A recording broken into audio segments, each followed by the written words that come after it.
전능하사 천지를 만드신 하나님 아버지를 내가 믿사오며 그 외아들 우리 주 예수 그리스도를 믿사오니 이는 성령으로 잉태하사 동정녀 마리아에게 나시고 본디오 빌라도에게 고난을 받으사 십자가에 못 박혀 죽으시고 장사한 지 사흘 만에 죽은 자 가운데서 다시 살아나시며 하늘에 오르사 전능하신 하나님 우편에 앉아 계시다가 저희로서 산 자와 죽은 자를 심판하러 오시리라.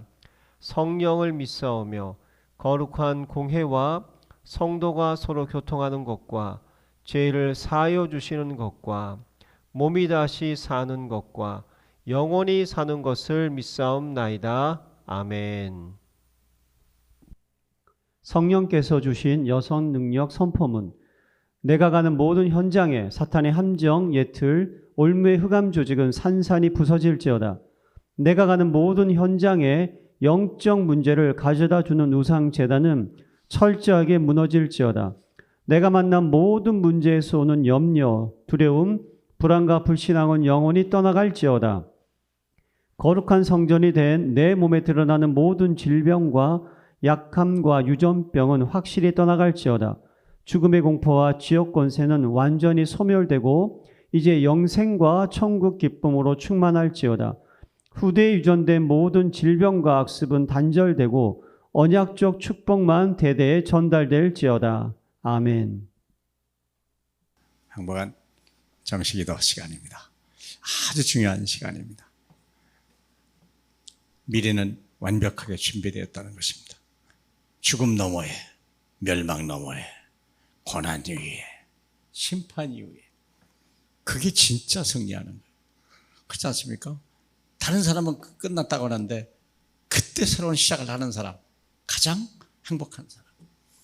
어떻게 하면 될까요? 하나님을 만나는 처음이 분명해야 돼요.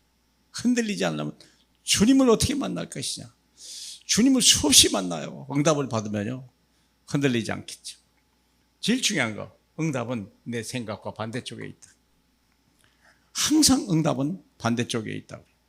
사람들은 일제 35년 동안을 일본이 잘못했다고, 일본이 나쁘다고, 반일해야 된다고, 저놈들은 죽여야 된다고. 맞는 얘기인데 진짜 그럴까요? 예, 실은 우리가 문제죠. 우리가 힘을 잃어버린 게 아니에요. 우리가 늦게 세상을 알았기 때문에 그리 된 거 아닙니까? 일본은 메이지 유신 때 이미 문을 열었는데 우리는 이미 고정이 되고 나라가 다 멸망하는데도 다 열강이 쳐들어왔는데도 우리는요, 그 세상을 모른 거예요. 누구 잘못입니까? 우리 조상 잘못이에요. 일본 잘못이 아닙니다. 물론 일본이 잘했다는 건 아니죠. 세상 일이 그런 들이 많아요. 사랑하는 여러분, 다 다른 데서 원인을 찾는 거예요.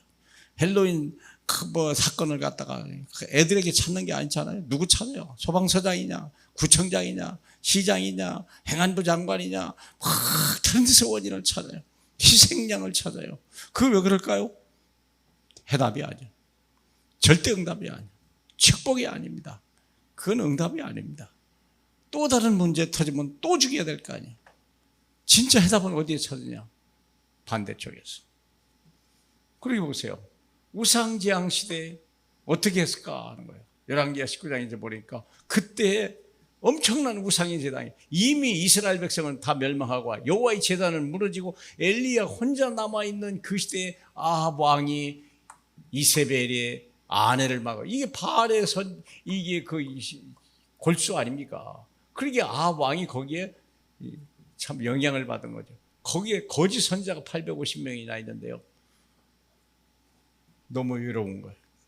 하나님은 그 싸움에서 엘리야는요, 이것을요, 저들 때문에, 아합 때문에, 이세벨 때문에 죽을 뻔했잖아요. 그러잖아요. 거짓 이것만 죽이면 되는 줄 알았던데 아니잖아요. 이세벨이 그냥 또 죽인다고 달라드니까 엘리야가 혼비백산한 거 아닙니까? 나중에 생각한 거예요. 엘리야가 믿음을 회복하고 나니까 850명을 이길 수 있는 힘이 생긴 거예요. 복음의 능력을 회복하니까 850명을 이길 수 있고, 더 중요한 건 엘리야가 기도를 회복하니까 호렙산에서 큰 응답을 받은 거예요. 감춰진 7,000명의 제자가 있다는 것을 가르쳐 준 거예요. 얼마나 놀라웁니까? 거기서. 한번 그 생각을 보세요. 그래서 여기서부터 하나님의 역사가 도단성의 운동이 여기서부터 엘리사를 세우게 되고 미래를 큰 문을 열었잖아요. 어디에 있어요? 반대쪽에. 내게 있다는 거예요.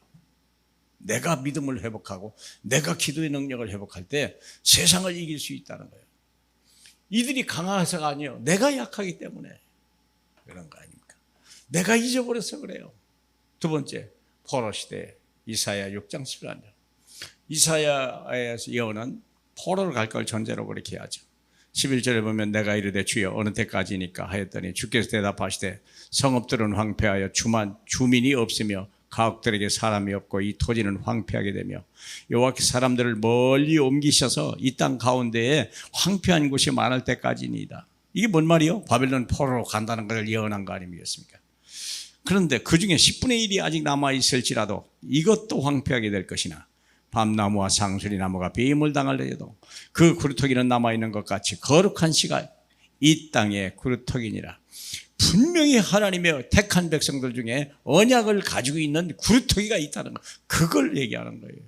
지금 이미 우리도 알잖아요. 출애굽 시대에 60만이 있었지만요, 그들은요 너무 병들어 있는 거예요.